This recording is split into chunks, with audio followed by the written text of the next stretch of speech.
요한복음 2장은 크게 두 가지 이야기로 되어 있습니다. 가나안 혼인잔치, 예수님께서 첫 번째 기적을 보이셔서 물을 포도주로 변하신 이야기가 12절까지 나와 있습니다. 그 다음에 13절까지 오늘 읽으신 말씀입니다. 그런데 오늘 읽으신 말씀은 다 이해가 되긴 합니다. 쉽게 이해가 되는데 17절은 도저히 이해가 잘 안 될 정도로 조금 17절 내용은 어렵습니다. 그래서 제가 몇 분 목사님께들 이렇게 만나는 목사님들께도 물어봤는데 17절 내용을 쉽게 해석해 주시는 분은 없더라고요. 그래서 주석이랑 좀 많이 봤습니다. 오늘 함께 17절을 중심으로 해서 나누는데 한번 그 내용을 깊이를 알고 은혜 받는 하루가 되었으면 좋겠습니다. 13절입니다. 13절부터 우리 성경을 차곡차곡 한번 보겠습니다. 유대인의 유월절이 가까운지라. 자, 화요일 날 제가 유대인의 유월절에 관해서 절기에 대해서 이야기를 했습니다. 혹시 기억나십니까? 유월절은 언제 시작하죠? 딴 거 다 기억 못해도 정월 대보름은 기억해달라 그랬어요. 그죠? 근데 유대인이 약간 앞서니까 반날 저녁부터 시작하니까 14일 저녁. 그래서 1월 정월 14일 저녁부터 시작이 되는 게 6월절이고요. 정월이 아닙니다. 이분들은 4월달이 정월입니다. 4월달이 정월이에요. 1월달이 정월이에요. 그래서 4월, 그냥 우리는 4월 보름 언제쯤 이렇게 6월절이 시작한다 이렇게 하는데, 이게 왜 중요하냐면요. 예수님께서 6월절 날 돌아가셨습니다. 그러니까 3일 후에 뭐가 되는 거예요? 부활절이 되는 거예요. 그래서 대충 그쯤에서 부활절이다 이렇게 생각하시면 되는데, 그때 얘기했던 걸 다시 얘기하려고 하는 건 아니고요. 왜 요한 선지자는 요한 사도는 유대인의 유월절이라고 왜 유대인이라고 이렇게 고백을 했냐면, 이게요 이방인들을 위해서 기록한 겁니다. 주로 복음을 전하기 위해서 이방인들을 기억하기 위해서 기록했으니까 주로 이 말씀은 유대인의 어떤 절기라고 하는 것을 강조하는 면이 하나 있고요.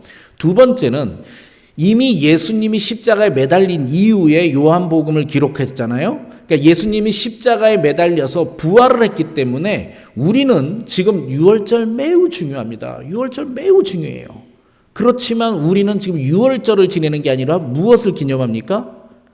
부활절을 기념하는 거예요. 그래서 유대인의 유월절이라고 이렇게 이야기를 하는 겁니다. 그리고 절기는 원래 유대인의 절기가 아니라 그랬죠.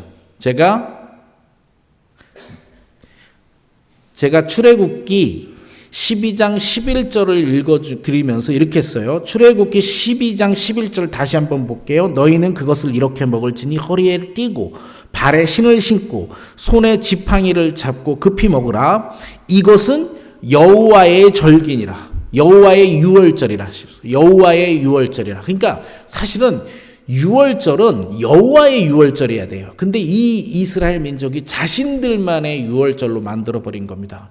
여호와는 구원을 온 세상 열방을 위해서 계획하셨어요. 그런데 이스라엘 민족은 선민 사상 때문에 자기들만의 구원으로 만들어서 요한 사도가 이스라엘의 유월절이라, 유대인의 유월절이라 이렇게 쓰고 계신 겁니다. 그러니까 우리는 유월절에 대해서 이야기가 나오면 조금은 이렇게 자세하게 보고 성경을 읽어야 될 필요성이 있습니다. 왜냐?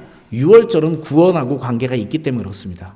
그래서 예수님이 잡히신 날이 유월절 준비일에 잡히십니다.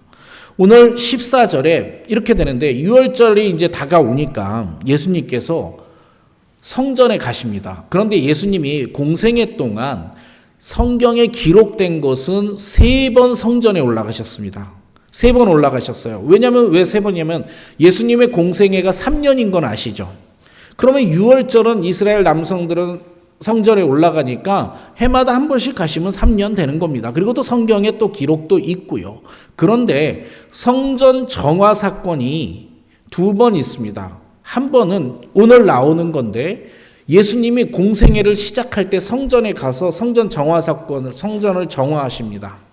또 언제 하십니까? 2번째는 안 하셨다가 3번째에 잡히시기 전에 다시 성전을 클린업 하십니다. 이 성전 정화 사건이 두 건 있는데 지금은 예수님께서 예수님 공생애를 사역하시기 시작할 때 성전을 정화하셨습니다. 한번 14절부터 또 한번 보시겠습니다. 14, 15, 16절입니다. 성전 안에서 소와 양과 비둘기 파는 사람들과 돈 바꾸는 사람들이 앉아있는 것을 보시고 이랬습니다. 성전 안에서 소와 양과 비둘기와 돈 바꾸는 사람들이 왜 필요했냐면요. 원래는 제사 드리러 온 사람들을 도와주려고 하는 서비스 차원입니다. 원래는. 왜냐면요. 멀리서 양을 끌고 와요. 자, 그럼 한 100km쯤 끌고 오면 양이 지치고 양이 오다가 상처가 날 수도 있고 흠이 생길 수도 있죠.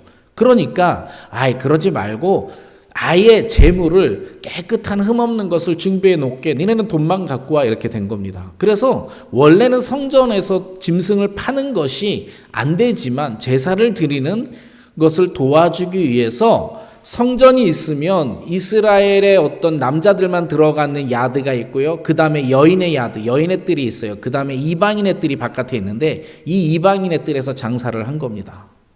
그래서 이 이방인의 뜰에서 장사를 하는데 환전소는 또 왜 필요했냐? 우리 그 당시요 은하나 금하잖아요. 은하나 금하니까 어떻게 했냐면 사람들이요 살짝 끝을 갈아요. 금을 살살 갈아서 10개를 갈아서 요만큼 모아하는 거예요. 그래서 동전들이 모두 흠이 있었습니다. 그러니까 성전에서는 흠 없는 걸 써야 되니까 깨끗한 흠 없는 것들로 다시 환전을 해줍니다. 그러니까 편의예요. 제사를 잘 드리기 위해서 편의를 주었는데 예수님께서 왜 노끈으로 채찍을 만드사 이 사람들을 양이나 소를 다 성전에서 내쫓으시고 돈 바꾸는 사람들의 돈을 쏟으시며 상을 엎으시고 비둘기 파는 사람들에게 이르시되 이것을 여기서 가져가라 내 아버지의 집으로 장사하는 집을 만들지 말라 한 이유가 뭐냐면요. 타락입니다. 이거를 갖다가 제대로만 했어도 도와준 게 맞는데요. 비싸게 팔았어요. 자, 성전에 가서 짐승을 살려면 성전에서 사용하는 돈을 사야 되니까 환전한이라고 환전 수수료를 한번 또 떼어먹을 수 있죠. 짐승을 여기서만 파는 전매 특허니까 비싸게 한번 또 팔아먹을 수 있죠. 그래서 제사장들 종교인들이 착취하는 하나의 도구로 사용합니다. 근데 이 착취를 왜 했을까요? 말 안 해도 알잖아요. 자신들의 배를 불리기 위해서. 근데 자신들의 배를 불리기 위함도 있지만 명분은 있어야 될 거 아니에요. 무슨 명분이 있었게요? 성전을 지으려고 하는 명분이요. 이게 오늘의 키포인트입니다. 성전을 지어야 되는데 이 성전이 지금 헤롯 성전입니다. 1차 성전 솔로몬 성전이 있고요. 성전을 보수한 스룹바벨 성전이 있고 헤롯 성전인데 지금 헤롯 성전이에요. 헤롯 성전이 짓게 된 동기가 뭐냐면 헤롯이 정치 기반이 약합니다. 정치 기반이 약하니까 어떻게 했냐면 이스라엘 민족에게 이게 이두메 사람이 헤롯은 이스라엘 사람이 아닙니다. 이두메 사람인데 이 사람에게 정치적으로 기반이 약하니까 이스라엘 민족을 통제하기 위해서 내가 성전을 지어줄게. 너희가 성전을 짓도록 허락해 줄게. 이겁니다. 그래서 정치 후원금으로 얼마 조금 정부 후원금을 얼마 줬는지는 모르겠어요. 그런데 어쨌든 이스라엘 민족은 성전을 제거해 주니까 헤롯이 좋은 거예요. 그리고 종교 지도자들은 이걸로 돈을 걷어야 되니까 이렇게 착취하는 겁니다. 타락인 거예요. 예. 이렇게 됐기 때문에 예수님께서는 올라가시자마자 사역을 시작하기 전에 성전을 클린업 정화 작업을 하시는 겁니다. 네. 그런데요, 이제 아까 제가 17절을 중심으로 했잖아요. 이제 오늘의 하고 싶은 본문입니다. 그런데요, 이걸 보고 제자들이 말씀을 하나 깨닫습니다. 어떤 말씀이냐면 예수님의 말씀이 아니에요. 제자들이 성경 말씀을 했는데 17절입니다. 17절. 제자들이 성경 말씀에 주의 전을 사모하는 열심이 나를 삼키리라 한 것을 기억하더라. 여러분 혹시 이게 무슨 뜻인지 확 와닿습니까? 잘 안 와닿습니다. 제가 열심히 공부해 와서 전해드리겠습니다. 자, 시편 69편 9절의 말씀인데요. 안 찾으셔도 됩니다. 제가 천천히 읽어드릴게요. 시편 69편 9절에 읽기 전에요. 다윗의 노래입니다. 다윗 왕이 너무너무 힘들 때 부른 노래인데 자 9절의 말씀 주의 집을 위하는 열성이 나를 삼키고 다윗이 이렇게 말했어요. 주의 집을 위하는 열성이 나를 삼키고 주를 비방하는 비방이 내게 미쳤나이다. 이게 왜 그러냐면 언제 한 거냐면요. 압살롬하고 부하들로부터 쿠데타가 일어나서 쫓겨가면 마음으로 쓴 시라고 합니다. 그냥 자기를 삼켰어. 근데 자기를 삼킨 원인이 뭐냐? 주의 집을 위하는 열성이래요. 다윗이 주의 집을 사모하지 않았나요? 자신이 하나님이 안 시켰는데 자신이 주의 집을 지켰다고 열심을 보였어요. 그렇죠? 근데 성전을 지으려면 뭐가 필요해요? 돈이 필요하죠. 그래서 이분도 또 살짝 잘 거드신 거예요. 그래서 쿠데타가 일어난 거고 사람들을 힘들게 하니까 쿠데타가 일어난 거예요. 물론 쿠데타의 본질은 개인의 욕심에 욕망에 있습니다. 그러나 이것들이 원인이 되는 겁니다. 그래서 다윗이 이렇게 노래한 거예요. 주의 전을 사모하는 나의 열심이 결국 나를 죽게 만들었다. 그 말 뜻을 제자들이 깨달은 거예요. 그러니까 제자들이 그 말, 예수님이 막 클린업하고 보시면서 이렇게 되는 거예요. 그래. 저 사람들도 주의 전을 사모했는데 저것이 결국 주의 성전을 망가뜨리고 결국 바리새인들이 되고 형식적인 종교인이 되고 타락한 종교인이 되는구나를 본 거예요. 제자들이 그것을 깨달은 겁니다. 네. 18절이요. 이에 유대인이 대답하여 예수께 말하기를 내가 이런 일을 행하니 무슨 표적이 우리에게 보이겠느냐 이겁니다. 제가 조금만 경건하지 못한 표현을 쓸게요. 유대인들의 입장, 종교 지도자들의 입장에서 보면 성전에서 어떤 젊은 청년이 와서요 난장판을 부린 거예요. 유대인의 입장에서는. 그런데 이건 전대미문의 사건인 거예요. 성전에서 그럴 만한 사람이 없어요. 그럴 정도의 사람이라면 대단한 권위가 있어야 되는 겁니다. 그래서 가서 그러는 거예요. 너는 무슨 권위로 이런 일을 하냐? 너의 권위가 하나님이심을 증명해서 보여라 하는 말이 무슨 표적을 보일 거냐 이거예요. 너가 이렇게 하는 일이 정당하다면 표적을 보여라 라고 예수님께 요구하시는 겁니다. 그랬더니 예수님께서 이렇게 얘기합니다. 예수께서 대답하여 이르시되 너희가 이 성전을 헐라 내가 사흘 동안에 일으키리라. 이제 우리는 이 말은 무엇인지 알죠. 그죠? 자신의 몸을 가리키신 건데 이게요 이렇게 되는 겁니다. 20절도 보면 유대인들이 이르되 이 성전은 46년 동안 지었거늘 내가 3일 동안에 일으키겠느냐 하더라. 그러니까 이해가 안 되는 거예요. 표적을 보여라. 그래서 표적은 너희가 이것을 헐라. 너희가 곧 나를 죽일 거야. 못 알아들었겠지만 너희가 곧 나를 죽일 거야. 내가 3일 만에 부활할 것이다. 그리고 성전은 너희들이 말하는 그 성전이 아니다 라고 얘기하는 거예요. 그런데 유대인들은 자신들이 지은 성전을 46년 동안 지었건을 하는데 이게요 지금 짓기 시작해서 돈이 없어가지고요 거의 70년에 걸쳐서 만들어집니다. AD 60 몇 년쯤에 60년대 후반쯤 성전 건축이 끝났을 거라고 얘기합니다. 자, 그냥 제가 클라이막스하게 날짜를 내 마음대로 정했어요. AD 69년에 딱 끝났습니다. 성전이 딱 지어졌어요. 완성됐어. AD 70년에 로마 군인이 돌 위에 돌 하나 남기지 않고 싹 무너뜨렸습니다. 이게 헛된 성전이요. 눈에 보이는 것. 그것 때문에 그렇습니다. 그랬더니 이제 그렇게 말씀하시고요. 21절이요. 그러나 예수는 성전된 자기 육체를 가리켜 말씀하신 것이라 죽은 자 가운데서 살아나신 후에야 제자들이 이 말씀하신 것을 기억하고 성경과 예수께서 하신 말씀을 믿었더라. 그리고 23절이요. 6월절에 예수께서 예루살렘에 계시니 많은 사람들이 그의 행하는 표적을 보고 그의 이름을 믿었으나 그런데요. 이게 위하고 관계없는 게 아니라 관계 있는 거예요. 키워드 같은 단어가 있어요. 뭐요? 표적. 사람들은 표적을 보고 그를 믿었다라고 하는 거예요. 그래서 예수님이 그렇게 대답하신 겁니다. 예수는 그의 몸을 그들에게 의탁하지 아니하셨으니 이는 친히 모든 사람을 아심이라. 사람들의 본능을 아는 거예요. 자, 성전이라고 하는 눈에 보이는 이것을 사람들이요 명분은 성전을 지켰다고 하면서 사실은 돈을 뜯어내서 자신의 욕망을 채우는 것을 아신 거고요. 예수가 기적을 보니까 따라다닌 사람들은 뭐냐? 여러 사람이 있어요. 그 기적과 함께 자기가 돈을 벌려고 했던 사람, 그 기적을 이용해서 정치적으로 이용하려고 했던 사람들, 이런 모든 것들을 아니까 예수께서 모든 사람의 본성을 알더라라고 하는 겁니다.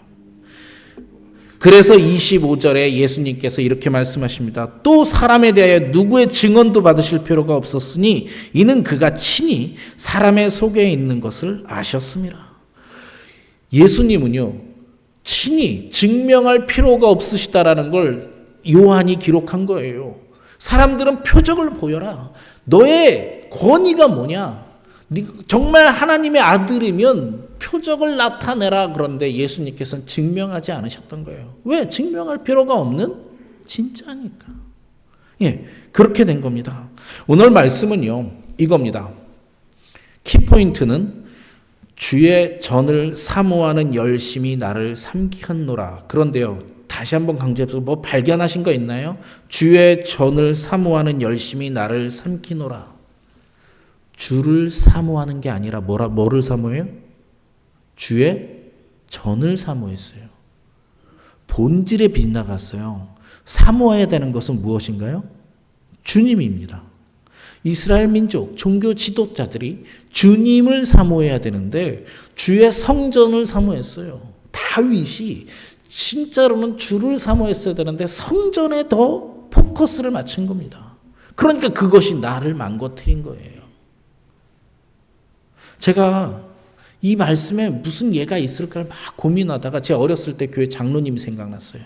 그 교회 장로님은요, 우리 청년들이 드럼을 치면 막 와서 삿대질을 하고 욕을 하셨습니다. 성전에서, 거룩한 성전에서 드럼을 친다고.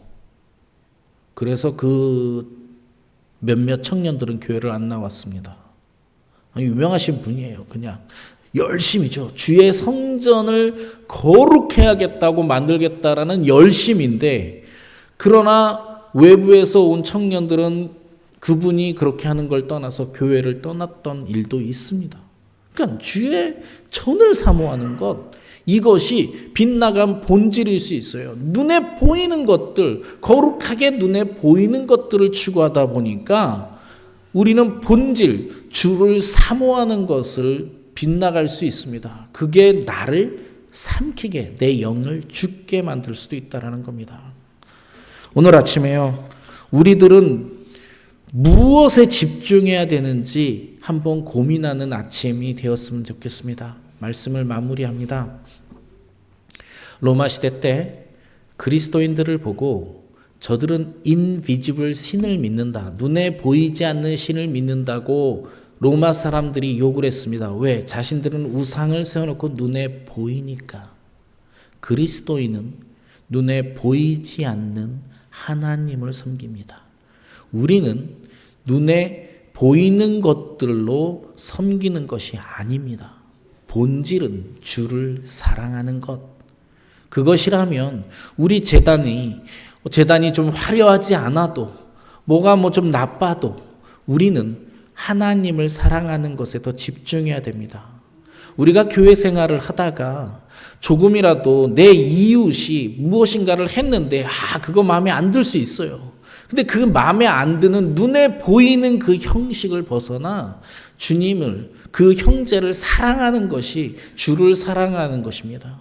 그 형제를 받아주고 그 형제를 억셉해 주는 것이 사실은 훨씬 더 성전의 본질에 가깝습니다. 왜요?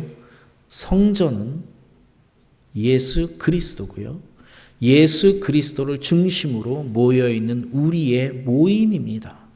하나님은 우리들 가운데 in the midst입니다. 우리들 가운데 계시고 우리가 그 하나님을 통해서 서로 연결될 때 우리는 완전한 성전을 이루는 겁니다. 눈에 보이는 성전이 아니고, 눈에 보이는 단장이 아니고, 눈에 보이는 무엇이 아니라는 것, 오늘 아침 다시 기억하시고 다시 한번 주를 사모하는 아침이 되었으면 좋겠습니다. 말씀을 놓고 기도하겠습니다.